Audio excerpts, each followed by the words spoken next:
Hi, today we are going to discuss some problems in our vector spaces. The first problem is let V be a vector space of real polynomials with a degree less than or equal to 2. Okay, and let E1 equal to 1, E2 equal to t minus 1, E3 equal to t minus 1 whole square. And we have to prove B equal to E1, E2, E3 is a noted basis for V. Okay, and let alpha equal to this one, then we have to find matrix of alpha related to the basis B.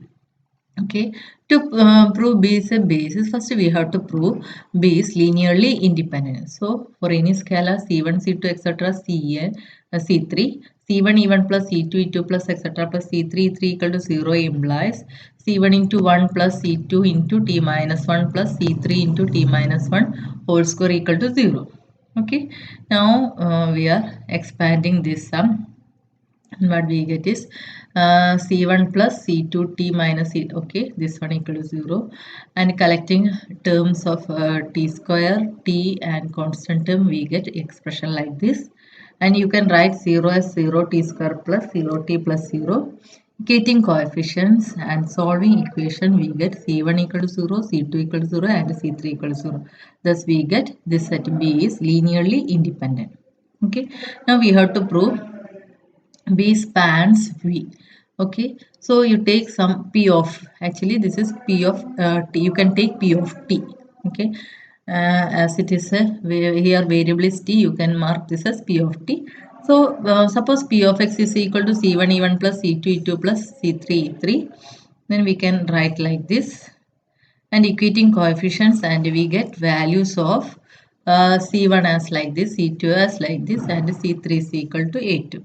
So you can write Px as a P of T as a linear combination of E1, E2, E3. Therefore, B spans V. This implies B is a basis for V. Okay. Now we have to check what is matrix of alpha related to the basis B. Okay, so B is actually E1, E2, E3. So alpha you can write as suppose some C1, E1 plus E2, E2 plus E3, E3. Now matrix of alpha related to basis B is the column vector C1, C2, C3. Okay, so our aim is to find C1, C2, C3. As in the previous case, this is equal to this one, and finally we get C1, C2, C3 as 3 minus 1, 2. Okay, C1 is equal to 3, C2 equal to minus 1 and C3 equal to. So matrix of alpha related to the basis B equal to 3 minus 1, 2. Now the next problem, similar problem. Okay, B equal to 3, 1 minus 4, and we have to find coordinates related to the basis F1, F2, F3. Okay, so V equal to C1 F1 plus C2 F2 plus C3 F3, and we have to find values of C1, C2, C3. So equating we get this one, and finally we get V equal to 3 minus 2 and 5. Okay.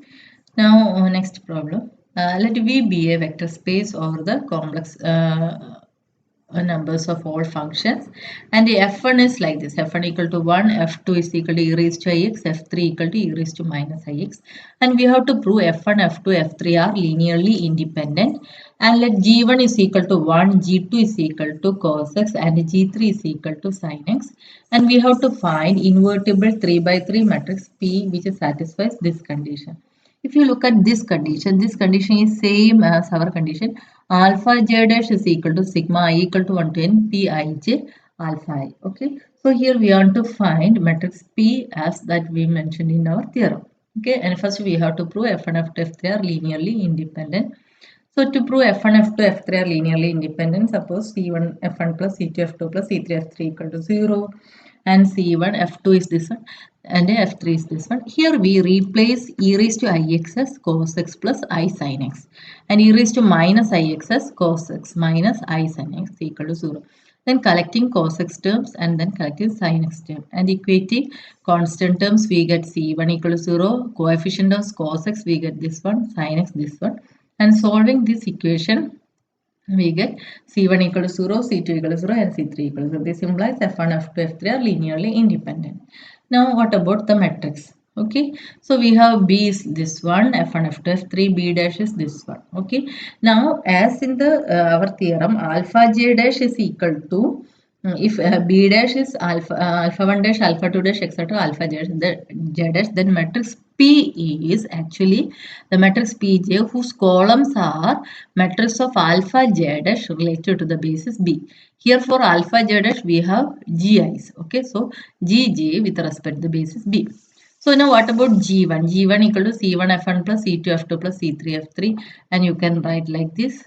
Okay, so G1 related to the basis B is matrix is 1 0 0. Now what about G2? G2 you can write like this. G2 is equal to this one. Equating coefficients we get collecting cos x terms, equating coefficients, we get d2 plus d3 equal to 1, and sin x we get this one. That means d2 minus d3 equal to 0 and d1 equal to 0.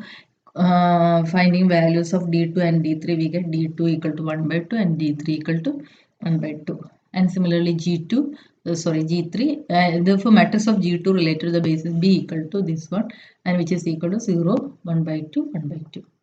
Now G3. Same procedure, repeating same procedure and solving, we get values of K2, K3s, and P3 is equal to this one. Therefore, matrix P equal to 1 0 0 0 1 by 2 1 by 2 0 1 by 2i minus 1 by 2i. Okay.